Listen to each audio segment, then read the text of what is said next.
আসসালামু আলাইকুম ওয়া রাহমাতুল্লাহি ওয়া বারাকাতুহু।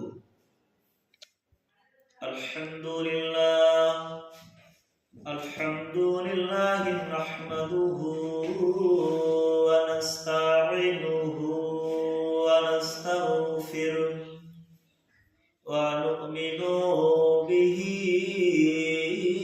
ওয়া নাতাওয়াক্কালু আলাইহি ওয়া না'উযু বিল্লাহি মিন শুরুরি আনফুসিনা ওয়া মিন sayyiati a'malina man yahdihillahu fala mudilla lahu wa man yudlil fala hadiya lahu wa nashhadu an la ilaha illallah wahdahu la sharika lahu وأشهد أن محمدا عبده ورسوله الذي أرسله بالحق بشيرا ونذيرا أما بعد فأعوذ بالله من الشيطان الرجيم بسم الله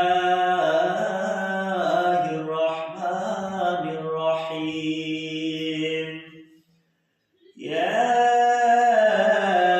أيها الذين آمنوا ادخلوا في السلم كافة ولا تتبعوا خطوات الشيطان إنه لكم عدو مبين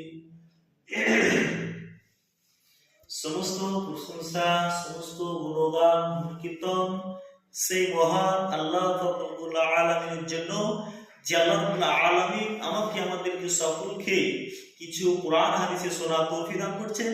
তাই আমরা সকলে সংক্ষেপ বলি আলহামদুলিল্লাহ।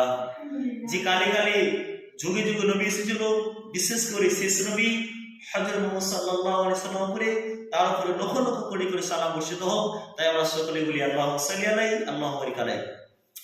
সম্মানিত উপস্থিতি, আজকে আপনাদের সামনে যে বিষয়টি নিয়ে উপস্থিত হয়েছি সেই বিষয়টি হচ্ছে ঈমান। ঈমান শব্দ অর্থ হচ্ছে বিশ্বাস করা, আনুগত্য করা, স্বীকৃতি দেওয়া, নির্ভর করা, অবনত হওয়া। ইসলামের যাবতীয় ইবাদত ও নেক আমলের বুনিয়াদ হচ্ছে ঈমান। ইমাম গাজ্জালী বলেন, নবী করিম সাল্লাল্লাহু আলাইহি ওয়াসাল্লাম যা কিছু নিয়ে এসেছে সবকিছু প্রতি বিশ্বাস স্থাপন করাকে ঈমান বলে। তবে সহজ কথা হলো কালেমে তয়বা ও কালেমে শাহাদাতের মর্ম অন্তর দিয়ে মেনে নিয়ে মুখে উচ্চারণ ও কর্মে বাস্তবায়ন করাকে ঈমান বলে। যেখানে আল্লাহকে একক সত্য হিসেবে মেনে নেওয়া এবং নবী মুহাম্মদ সাল্লাল্লাহু আলাইহি ওয়াসাল্লাম রাসূল হিসেবে গ্রহণ করা হাসান রয়েছে। ঈমান ছাড়া কোনো ইবাদত গ্রহণযোগ্য নয় এবং নেকি কবুল হবে নয় এবং পরকালে নাজাত পাওয়ার সম্ভব নয়।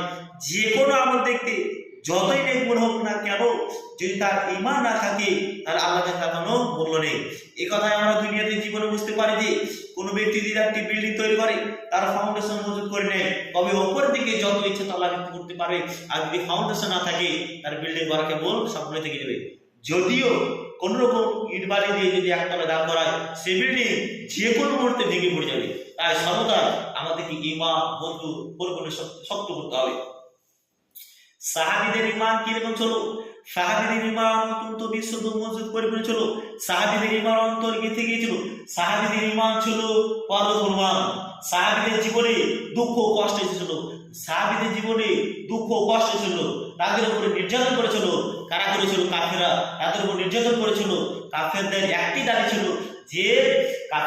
দাবি ছিল যে মুহাম্মদের ধর্ম ছেড়ে দাও, মুহাম্মদের ধর্ম ছেড়ে দাও, আমাদের কাছে ফিরে আসো। তোমাদেরকে